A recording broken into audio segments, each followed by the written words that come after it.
Thank you, Mr. Chairman. I'd like to welcome Secretary Raimondo back to the committee and commend her on her tremendous leadership in growing the American economy for the future and implementing the historic CHIPS and Science Act. And I really believe that, I see you as the main person in this administration trying to improve our supply chain and, leading the competitive battle against Beijing, if you will.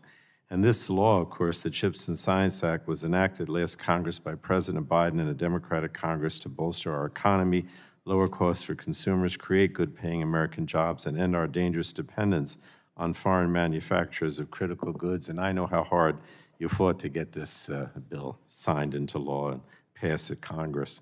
So the CHIPS and Science Act strengthens American manufacturing, supply chain, and national security by investing in research and development, science and technology, and the workforce of the future. Congress allocated $52.7 billion to the Department of Commerce to spur American semiconductor research, development, and fabrication in the United States. For almost 2 years now, Commerce has been busy implementing this law. To date, the Secretary and the Department has announced more than $29 billion in grant awards and more than $25 billion in loans and loan guarantees to 19 projects in 12 states. These projects are projected to catalyze $348 billion of total investment and create more than 100,000 good-paying jobs, manufacturing construction jobs, I should say. And that's what success looks like. So thank you, really. I want to thank you. And this surge of investment in American semiconductor research and fabrication is going to help restore American technological leadership in chip production and strengthen this vital supply chain. It will ensure more semiconductors are produced here in the United States and not China, but only one Republican, I should point out, on this committee supported this legislation, unfortunately. When the COVID-19 public health emergency exposed serious vulnerabilities in our critical manufacturing supply chain, Commerce spearheaded the national response to the crisis. The agency launched a first-of-its-kind supply chain center that serves as the analytic engine for supply chain resilience within the federal government. Bipartisan supply chain legislation, led by Representatives Blunt Rochester, Kelly, Dingell, Wild, and Bouchon, that passed the House in May, out of this committee too, would further supplement Commerce's supply chain efforts. And the Biden administration has also strengthened export controls on key technologies that could potentially support the military of countries of concern to our national security. The department is tasked with administering a so-called entity list, which imposes export restrictions on entities that can harm our national security. And since President Biden took office, the department has added 318 entities from the People's Republic of China to this list, more than any other administration. So the Commerce Department is also championing efforts to strengthen America's travel and tourism industry. I care a lot about it because I'm at the Jersey Shore.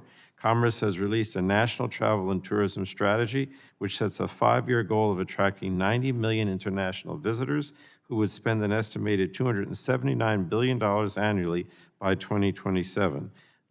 Beaches in my congressional district are going to benefit from that. And I'm confident that Commerce will meet this ambitious goal. The department is also playing a crucial role in our continued efforts to ensure every American has access to high-speed, affordable internet. President Biden and congressional Democrats delivered with a bipartisan infrastructure law, and that allocated nearly $60 billion to broadband programs operated by NTIA within the Commerce Department. And the agency is working closely with all 50 states and the territories to get affordable, high-speed internet to all Americans. I also wanted to mention the department's helping build our nation's capacity to evaluate and mitigate the risks of AI. And this is going to help ensure safety, security, and trust while promoting an innovative, competitive AI ecosystem. Now, all of this work needs money. It's already been mentioned by my colleague from Illinois that unfortunately, Republican House appropriators have publicly pledged to cut non-defense programs by 6%. The initial allocation for Commerce, Justice, and related appropriations bill is over $4 billion less than funding levels enacted for this current fiscal year. So if House Republicans were really more serious about being tough on China, they'd be increasing Commerce's budget, not slashing it, because that's going to put on the chopping block policies that foster economic development and create a lot of jobs. So we should be building on the successful policies of the Biden administration and the Secretary, not undermining them, because our competitiveness, our national security, and our economic vitality depends on it. And again, thank you for all the things you've been doing to push all these initiatives that I mentioned.